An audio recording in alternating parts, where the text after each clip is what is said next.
Hey guys, welcome to PB Garage. Today I want to talk about a brake upgrade that's often overlooked for the B6 platform. Let's have a look.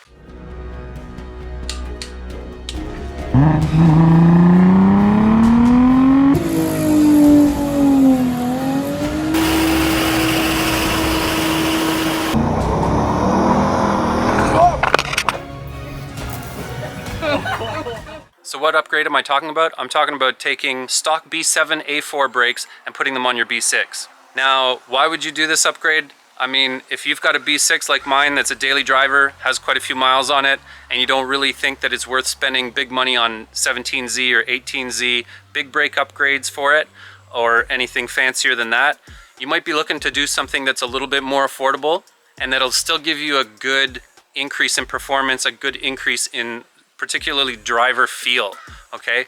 And I'll show you, I've got the parts from the B6 and the B7. I'll show you a comparison right now. Now, when we're talking about B6 brakes, they basically come in two flavors. We've got the 18T brake, which is 288 mils in the front and 245 mils in the back. And then we've got the 3.0 brakes, which are 312 mils in the front, 255 mils in the back. And they both use essentially the same calipers front and rear. This guy here, the only difference is the caliper bracket is different. So the 3-liter has different brackets that allow you to use the bigger rotors. And it's a bit of a pain because, you know, if you're junkyard diving like I do all the time, you got to be careful and make sure you don't mix up your 3.0 and 1.8T stuff when you're looking, just because of the different size. But now the big difference, if we look at the B7 rotor, we step right up to 321 mils in the front, 288 mils in the rear. But the bigger difference is the caliper. So here's our B7 front caliper, and you can see side by side with the B6 one, it's just huge by comparison.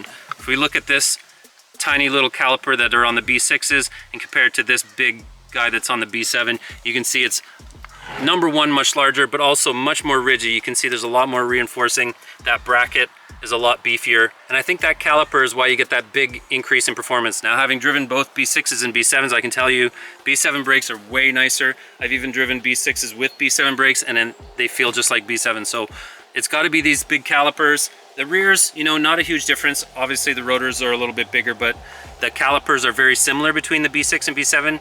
This front caliper though, big change. So that's basically the upgrade I'm talking about. It's just that change in brakes. Now, why would you do this instead of going for the big brake packages?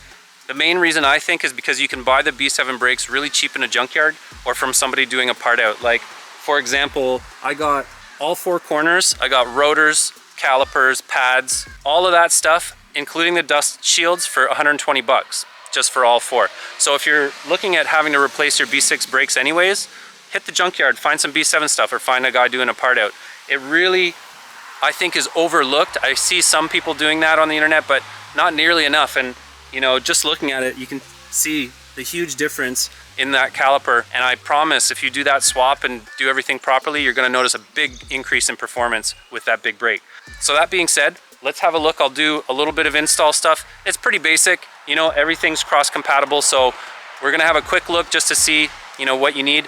The front dust shields, I realized, were the same between the B6 and B7. So if your B6 dust shields in the front are still in good condition, you don't need to get those. But your rears are actually bigger on the B7. So if we have a look here, dust shields here, this is a B6 rear dust shield. That's the B7 rear dust shield. Bit of a difference in size there. So you do want to make sure you grab the rear dust shields from the B7 when you're getting your parts. So that's the parts difference. Now let's have a look at the install.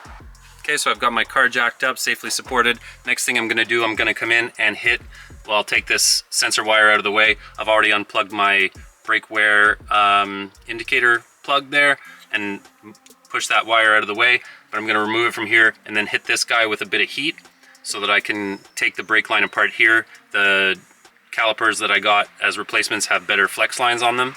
So I'm gonna replace this whole assembly with the caliper. I was all ready to take the set screw out of my rotor to pull my rotor off, but as soon as I undid the caliper, I realized everything's already loose and I have no set screw. So real easy, take the whole assembly off. In this case, otherwise you might have to do your rotor separately, no big deal. But the next thing up, I've got these T30 Torx. I'm gonna take all those off and remove my dust shield. So now that I have my dust shield off, I'm just going to give everything a quick once over clean and a little blowy with the compressed air there, and then I'm going to start installing my B7 parts. Alright, so I've got my B7 rotor on, B7 caliper. I've gone ahead and hooked up my electrical connections and rerouted that wire.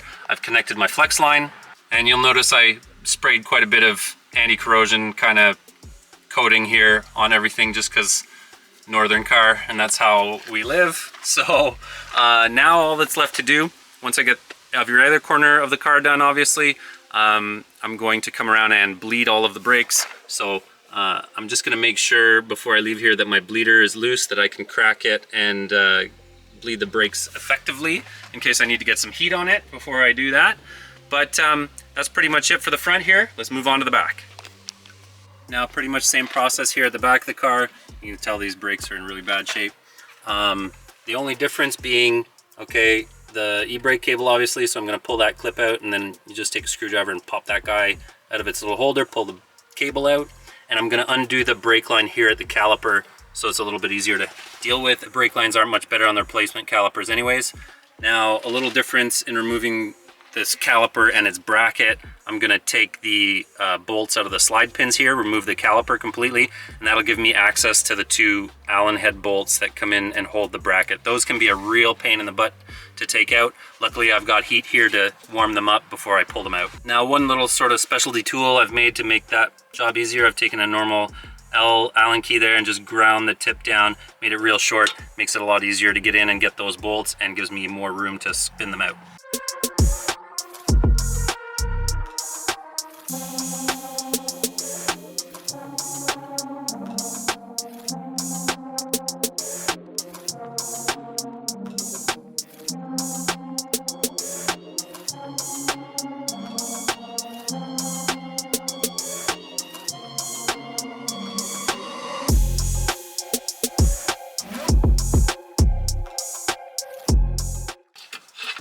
So there's a longer and a shorter of those bolts. The longer of the two goes on the bottom.